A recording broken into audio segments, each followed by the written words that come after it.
Tema 3, tokoh dan penemuan. Subtema 1, penemu yang mengubah dunia. Kita masuk di pembelajaran 4. Tahukah kamu siapa penemu bola lampu pijar? Bagaimana ia menemukannya? Sikap apa yang harus kita contoh darinya?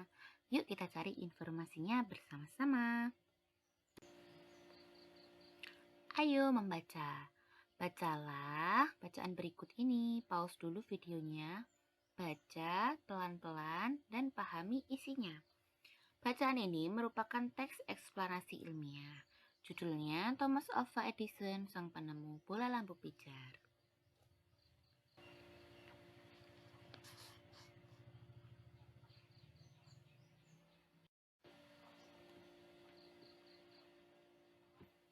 Nah, setelah kalian membaca teks eksplanasi tadi, sekarang kita akan mencari informasi pada teks.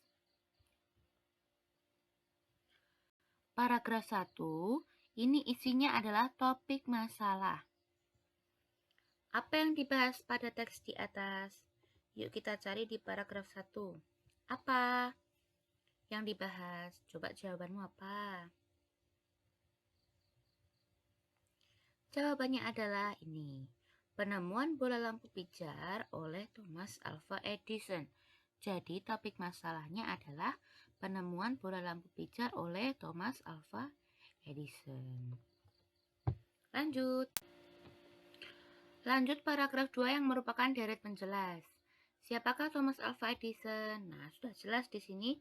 Thomas Alva Edison lahir di Milan, Ohio pada ini. Disingkat boleh, menggunakan kata-katanya sendiri juga boleh. Ditambah ini juga boleh.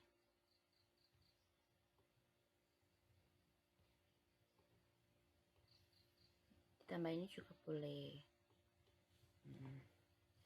Jadi jawabannya dari penjelas dari paragraf 2 itu, Thomas Alva Edison lahir di Milan, Ohio pada tanggal 11 Februari 1847. Di usia 11 tahun, ia dapat membuat telegraf. Di usia 12 tahun, ia membaca literatur dan melakukan berbagai percobaan. Pada tahun 1861, ia dapat mencetak koran. Nah, itu bisa disingkat atau juga boleh menggunakan kata-katanya sendiri. Lanjut, paragraf 3 juga masih merupakan deret penjelas. Bagaimana Thomas Alva Edison menemukan bola lampu pijar?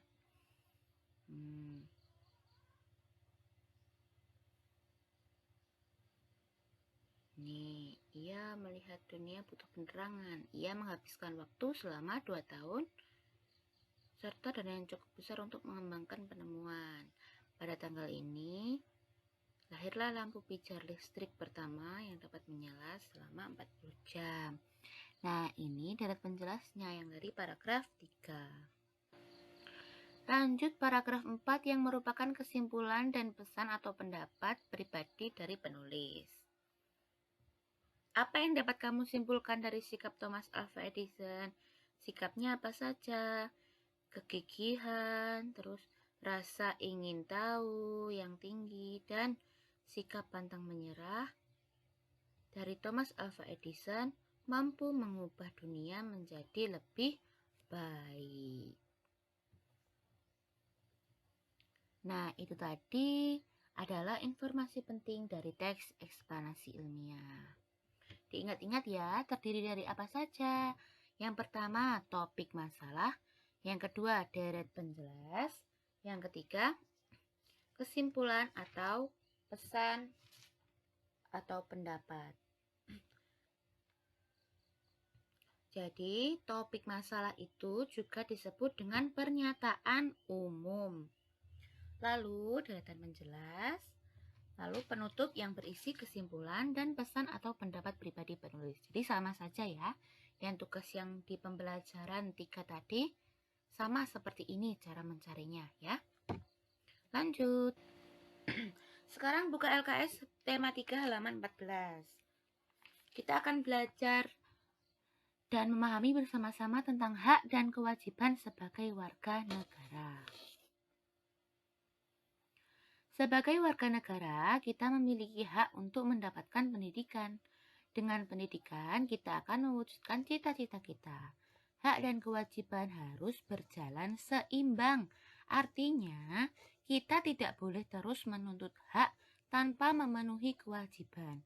Sebaliknya, negara juga tidak boleh berlaku sewenang-wenang dengan menuntut warga negara menjalankan kewajibannya tanpa pernah memenuhi hak-hak mereka. Beberapa contoh hak dan kewajiban kita sebagai rakyat Indonesia. Setiap warga negara memiliki hak dan kewajiban yang sama satu sama lain tanpa terkecuali.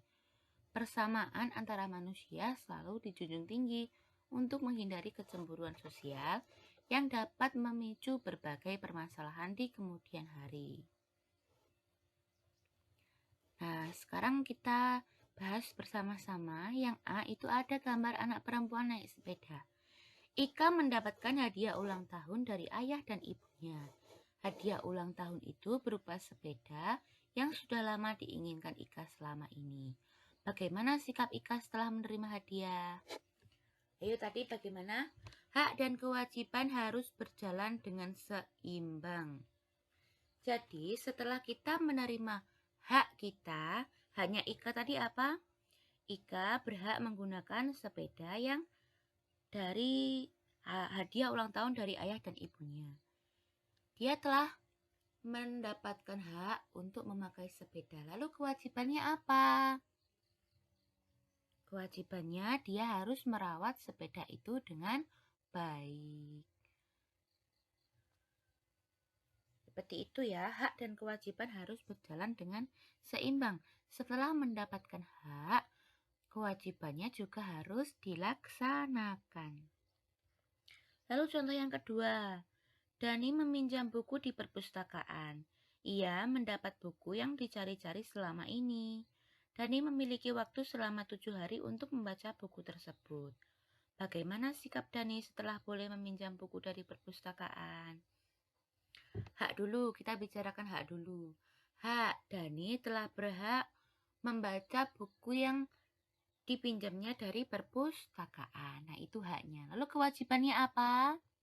Kewajibannya, dia harus merawat buku itu dengan baik selama 7 hari dia meminjam.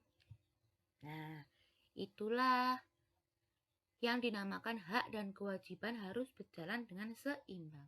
Setelah menerima hak, kewajibannya harus dilaksanakan. Tugas. Nah, tugasnya amatilah benda-benda yang menjadi hakmu. Apakah kamu telah menggunakannya dengan tanggung jawab? Ini ya, contoh sandal.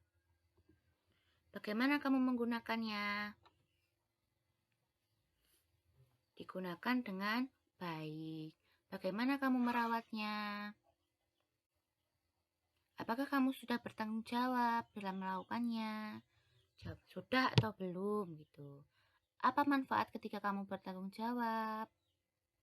Sandal menjadi awet dan tidak mudah rusak. Gitu ya. Contohnya, lalu sepatu.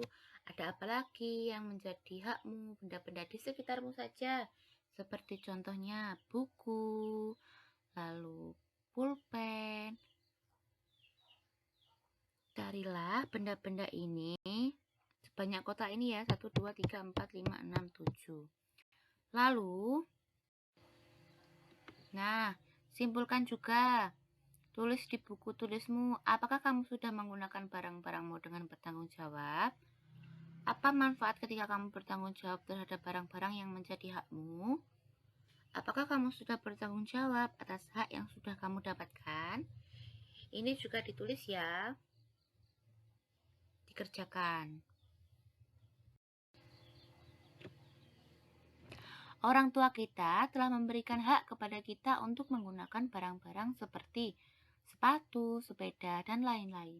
Kita harus bertanggung jawab ketika menggunakan barang-barang tersebut, menggunakan dengan hati-hati, menyimpan ketika sudah digunakan, dan merawatnya adalah contoh bentuk tanggung jawab.